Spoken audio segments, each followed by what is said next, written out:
La Suisse est un pays ouvert au monde. Ses entreprises, son économie ont besoin d'accords de libre-échange. C'est la raison pour laquelle un accord de libre-échange a été conclu avec l'Indonésie. La plupart des droits de douane sont supprimés, ce qui est bon pour nos exportations.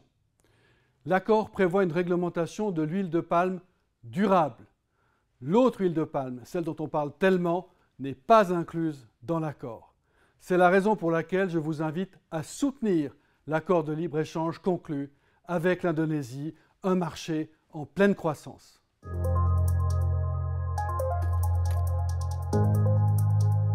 Les démarches en ligne ont explosé ces dernières années et avec elles, le besoin d'une identification personnelle sur Internet sûre et facile.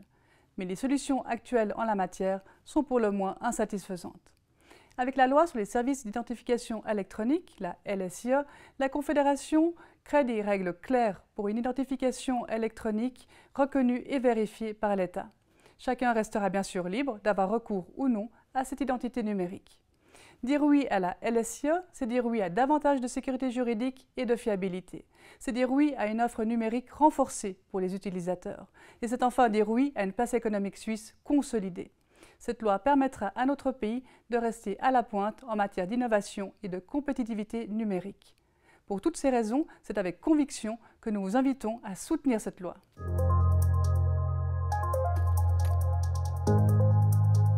Ce texte demande que personne ne puisse dissimuler son visage sur la voie publique en Suisse, sauf en cas d'exception, comme par exemple pour des raisons sanitaires. Le Conseil fédéral et le Parlement estiment qu'il n'y a qu'extrêmement peu de personnes qui sont concernées par cette situation en Suisse.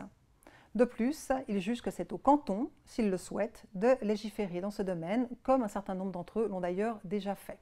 Cet objet ne touchant pas directement à l'économie, le Conseil de direction de l'affaire Genève ne prend pas position.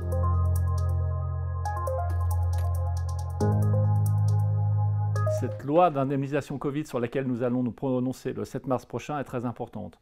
En effet, un certain nombre de mesures ont été prises depuis à peu près une année, de manière à pouvoir soutenir les employés, les entreprises dans le cadre de cette crise sans précédent. Une partie de la population et des travailleurs n'est pas prise en charge aujourd'hui par ce filet de sécurité qui a été renforcé. Donc cette loi a pour objectif de leur permettre de compenser une partie des pertes de revenus. Elle est très importante parce que ce sont des populations qui sont vraiment à risque et en grande précarité aujourd'hui. Il est essentiel de voter oui le 7 mars prochain.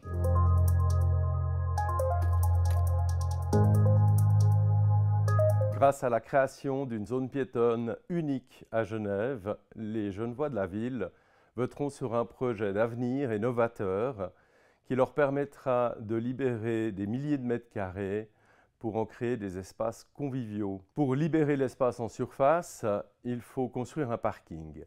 Mais ce n'est pas un parking comme les autres. C'est un parking qui a été pensé en associant le développement durable et la mobilité multimodale, avec des places réservées aux habitants du quartier et des espaces de mobilité partagés, le tout entièrement convertible à l'électrique. Ce projet ambitieux permettra au centre-ville d'offrir un nouveau visage, plus vert et plus accueillant, aux visiteurs comme aux habitants et aux commerçants. L'affaire Genève s'engage pour le oui.